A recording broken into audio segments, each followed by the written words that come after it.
Assalamualaikum warahmatullahi wabarakatuh. Selamat datang di video Dinasti. Di sini saya akan menjelaskan tentang masa reformasi pemerintahan Abdurrahman Wahid. Pemilihan presiden dan wakil presiden dilakukan pada sidang paripurna melalui pemungutan suara anggota MPR.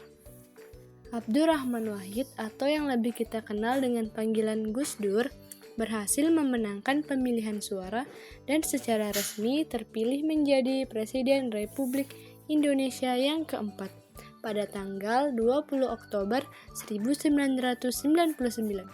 Sedangkan Megawati terpilih menjadi Wakil Presiden dan dilantik pada tanggal 21 Oktober 1999. Nah, untuk menjalankan pemerintahannya, Presiden Gus Dur membentuk kabinet yang diberi nama Kabinet Persatuan Nasional. Kebijakan apa saja ya yang ditetapkan oleh pemerintahan Presiden Gus Dur, serta bagaimana berakhirnya pemerintahan Presiden Gus Dur? Kebijakan Presiden Gus Dur dalam bidang hukum dan pemerintahan. Di awal pemerintahannya, Presiden Gus Dur membubarkan Departemen Penerangan dan Pemerintah Sosial dengan tujuan perampingan struktur pemerintahan.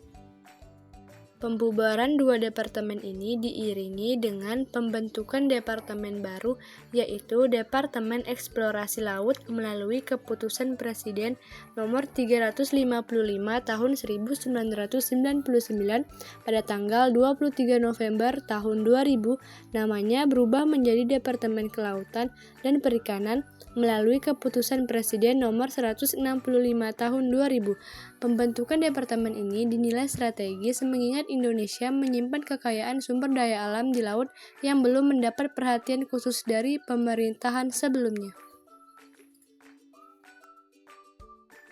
Selanjutnya, kebijakan amandemen Undang-Undang Dasar 1945. Pada masa pemerintahan Presiden Gus Dur, MPR melakukan amandemen terhadap Undang-Undang Dasar 1945 pada tanggal 18 Agustus tahun 2000. Amandemen ini sesuai dengan agenda reformasi yang berkaitan dengan susunan pemerintahan pusat, provinsi, kota, dan kabupaten. Kebijakan selanjutnya memisahkan TNI dan Polri. Pada masa Orde Baru, TNI dan Polri disatukan dalam satu institusi, yaitu Angkatan Bersenjata Republik Indonesia atau ABRI. Kemudian pada masa pemerintahan Presiden Gus Dur, TNI dan Polri dipisahkan agar fokus pada masing-masing fungsinya. Polri difokuskan untuk menjaga keamanan dan ketertiban masyarakat, sedangkan TNI untuk menjaga kedaulatan dan pertahanan negara. Kebijakan selanjutnya adalah menyelesaikan berbagai kasus korupsi, kolusi, dan nepotisme. Pada tanggal 6 Desember 1999, Presiden Gus Dur kembali membuka kasus KKN masa Orde Baru. Hasilnya, Soeharto ditetapkan sebagai terdakwa terkait korupsi di beberapa yayasan yang dipimpinnya. Berakhirnya pemerintahan Presiden Gus Dur. Jatuhnya pemerintahan Presiden Gus Dur merupakan akumulasi dari berbagai gagasan dan kebijakan Gus Dur yang kontroversial. Memang selama menjadi presiden, Gus Dur dikenal sering mengeluarkan gagasan yang kontroversial. Salah satunya adalah gagasan untuk mencabut TAP MPRS nomor 25 tahun 1966 tentang larangan Partai Komunis Indonesia. Gagasan tersebut ditentang oleh berbagai kalangan sehingga Gus Dur mengurungkan niatnya untuk membawa gagasan tersebut ke sidang tahunan MPR tahun 2000. Presiden Gus Dur kembali ditentang ketika memiliki gagasan untuk melakukan kerjasama perdagangan dengan negara Israel.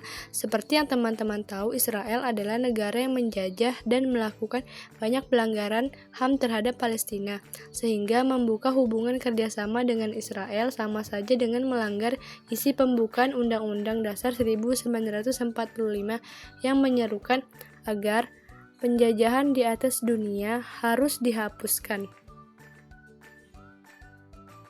Selain itu, Presiden Gus Dur mengangkat Kapolri baru tanpa persetujuan DPR. Hal-hal kontroversial inilah yang membuat hubungan Gus Dur dengan DPR dan bahkan beberapa menteri dan kabinetnya pun kurang harmonis. Sekian video penjelasan saya tentang masa reformasi pemerintahan Abdurrahman Wahid. Saya Dina Wulandari mengucapkan terima kasih dan wassalamualaikum warahmatullahi wabarakatuh.